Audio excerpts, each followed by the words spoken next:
Hi all, this is Tina from Outback Bath & Body Co again, back to you with another bath bomb mould review. Now this one is a 3D printed mould. It is a round mould with a recess at the top.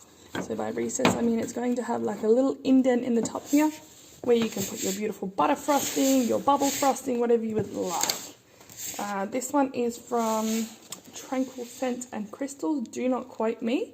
I'm fairly sure that's the name, but I'm going to pop the links with the correct name below. This mould cost me $25. I currently think they're out of stock. Doesn't mean they're not going to restock very soon. It's just today when I checked they were out of stock. It is a great mould. It's a 3-piece mould, as you can see. A little warning when using 3D printed molds: do not use really hot water, tepid water at best, and also don't leave them soaking. If you leave them soaking, say overnight or whatever, they're going to absorb water, and then when you go to make your bath bombs the next time, they're going to start activating your mix, and you're going to be like, but it's dry, and it looks dry, but it's actually kind of leaking tiny little bits of water, and you're going to ruin your bath bombs. Now don't put them in hot water. Why? Because you will deform your molds. These are 3D printed. It uses heat to print, melt the plastic when it prints, and so heat will unfortunately cause them to deform, and I can't think of the other word that used, a warp, that's it, or warp. So just those two little tips.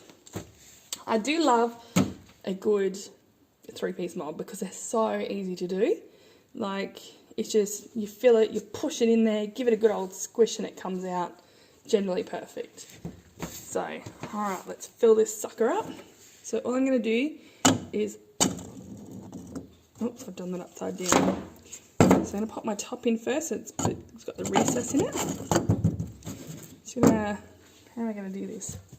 Bring my mix over here, guys. I'm going to prop you up on this packet of baking paper here. Don't move too much, guys, or you'll fall off. So I'm just going to lightly pack. Sorry, I'm just going to raise you guys so you can see.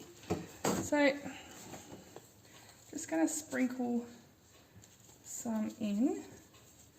A little push down. So you can see, just sort of partially filled it. I haven't used this for a while, so I'm sort of a bit rough with how much I need to put in there. So I'm just going to fill that to a little bit overfilled. And then what I'm going to do is place these together. And I'm just going to push down.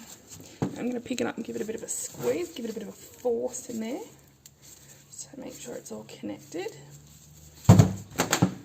It over. Apologies for the message that just came through. And I haven't got anything to tap with. I do have my scraper. I'm going to give a bit of a tap on the outside there. Doesn't really need it, but just to loosen it. And I'm going to take my 2 thumbs. I'm going to keep my fingers here, and I'm just going to, one motion, slide it up.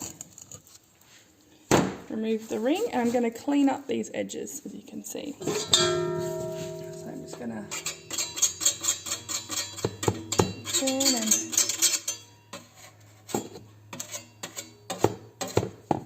this is my painting spatula for painting bath bombs, so it's got mica all over it. But these are going to be painted anyway. Oh, I'm going to give these a little bit more of a tap. Now I forget which end is actually the top and which is the bottom, so this could be interesting. Oh, well, look at that. I did it right the first time. So as you can see, it has the recess at the top, so you can fill this part here with your frosting, your bubble frosting, your butter frosting, whatever you want to put in there. You could just, I don't know, stick a crystal or something in there. So I'm just going to flip this over now and give it a little bit of a tap and lift it off. And there you go. That is the recess mould from that company. So I'm going to continue on doing this now. And this is actually, I would say this mould, again, depending on your recipe, maybe beginners to someone that, you got to really know your recipe for this one. I've had troubles with bad recipes in this one, and you get these like little edges that are way too soft and they crumble. But again, it comes down to your recipe. If you've got a really solid recipe, you'll have no worries with this at all. It's a great mould.